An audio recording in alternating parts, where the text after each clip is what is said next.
+2 കഴിഞ്ഞ് ഒരു നേഴ്സ് ആവണം എന്ന് ആഗ്രഹിക്കുന്ന കുട്ടികളാണ് പലരും. എന്നാൽ നമ്മൾ നഴ്സിംഗ് പഠിക്കാൻ വേണ്ടിയിട്ട് പ്രധാനമായിട്ട് പോകുന്നത് കോയമ്പത്തൂർ, ബാംഗ്ലൂരൊക്കെ ഉള്ള കോളേജുകളിലാണ്. കാരണം എന്താ വെച്ച് കഴിഞ്ഞാൽ കേരളത്തിൽ നഴ്സിംഗിന്റെ അഡ്മിഷൻ ചെയ്യുന്നത് LBS, ലാൽ ബഹദൂർ ശാസ്ത്രി ഇൻസ്റ്റിറ്റ്യൂട്ട് എന്ന് പറഞ്ഞ ഒരു ഇൻസ്റ്റിറ്റ്യൂട്ട് അണ്ടറിലാണ്. അപ്പോൾ ഇതിൽ കേരളത്തിൽ ഒരു അഡ്മിഷൻ കിട്ടണം എന്നുണ്ടെങ്കിൽ ഓൾമോസ്റ്റ് ഒരു 90% മുകളിൽ നമുക്ക് മാർക്ക് ഉണ്ടെങ്കിലേ നമുക്ക് കിട്ടുള്ളൂ. ഞാൻ നോക്കിയ സമയത്ത് കോയമ്പത്തൂരും ബാംഗ്ലൂരൊക്കെ ഉള്ള പല കോളേജുകളിലും INC പറയുന്നത് പോലെ ക്ലിനിക്കൽസോ കാര്യങ്ങളോ ഒന്നും കിട്ടണില്ല. ഇനിയിപ്പോൾ അബ്രോഡ് നോക്കാന്ന് വെച്ച് കഴിഞ്ഞാൽ എല്ലാവരുടെയും മൈൻഡിൽ വരുന്നത് കാനഡയും അതേപോലെ തന്നെ UK ഒക്കെയാണ്. അവിടെയൊക്കെ ഒരു വർഷത്തേക്ക് 15 ലക്ഷവും 20 ലക്ഷം രൂപയൊക്കെ ഫീസ് വരുന്നുണ്ട്. അപ്പൊ ഈ ഫീസ് അഫോർഡ് ചെയ്യാനും പറ്റൂല. അപ്പൊ നമ്മൾ ഇന്ന് പറയാൻ പോകുന്നത് ഇതുപോലുള്ള ഹ്യൂജ് ഫീസ് അല്ലാതെ കുറഞ്ഞ ഫീസിൽ യൂറോപ്യൻ യൂണിയനിലുള്ള ഷെങ്കൻ കൺട്രിയിൽ നഴ്സിംഗ് പഠിക്കുന്നതിനെ കുറിച്ചാണ്. അതായത് ബൾഗേറിയയുടെ ക്യാപിറ്റൽ സിറ്റി ആയിട്ടുള്ള സോഫിയ മെഡിക്കൽ യൂണിവേഴ്സിറ്റിയിൽ നഴ്സിംഗ് പഠിക്കുന്നതിനെ കുറിച്ച്. കാരണം എന്താ വെച്ച് കഴിഞ്ഞാൽ കുറഞ്ഞ ഫീസിൽ നമുക്ക് ഇംഗ്ലീഷ് ലാംഗ്വേജിൽ തന്നെ ക്യാപിറ്റൽ സിറ്റി ആയിട്ടുള്ള സോഫിയയിൽ പഠിക്കാൻ പറ്റും, പാർട്ട് ടൈം ചെയ്യാൻ പറ്റും, പാർട്ട് ടൈം ചെയ്തുകൊണ്ട് നമ്മൾ ലിവിംഗ് എക്സ്പെൻസ് മീറ്റ് ചെയ്യാൻ പറ്റും എന്നുള്ള കാര്യങ്ങളുണ്ട്. ഇന്ത്യയായിട്ട് കമ്പയർ ചെയ്യുമ്പോൾ പ്രധാനപ്പെട്ട ഡിഫറൻസ് എന്താണെന്ന് വെച്ച് കഴിഞ്ഞാൽ അവിടെ ഫോളോ ചെയ്യുന്നത് ECTS സിസ്റ്റം ആണ് എന്നുള്ളതാണ്. ECTS എന്ന് പറഞ്ഞു കഴിഞ്ഞാൽ European credit transfer and accumulation system എന്ന് പറയുന്ന ഒരു സിസ്റ്റമാണ്. 2000-2001 കാലഘട്ടത്തിലാണ് ECTS സിസ്റ്റം സോഫിയ യൂണിവേഴ്സിറ്റിയിലേക്ക് കൊണ്ടുവരുന്നത്.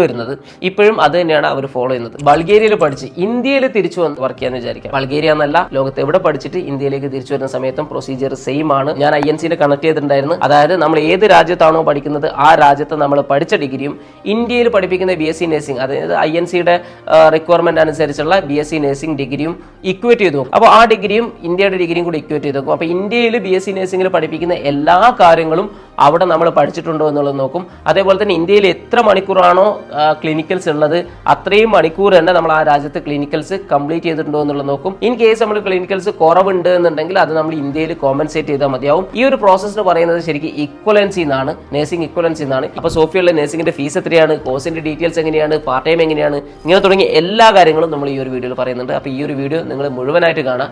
അതുപോലെ +2 പഠിച്ചുകൊണ്ടിരിക്കുന്ന അല്ലെങ്കിൽ പഠിച്ചു കഴിഞ്ഞ ഏതെങ്കിലും കുട്ടികൾ നിങ്ങളുടെ ഫ്രണ്ട്സ് നഴ്സിംഗ് പഠിക്കാൻ ആഗ്രഹിക്കുന്നുണ്ടെങ്കിൽ അവർക്ക് ഈ വീഡിയോ ഒന്ന് ഷെയർ ചെയ്ത് കൊടുക്കുക.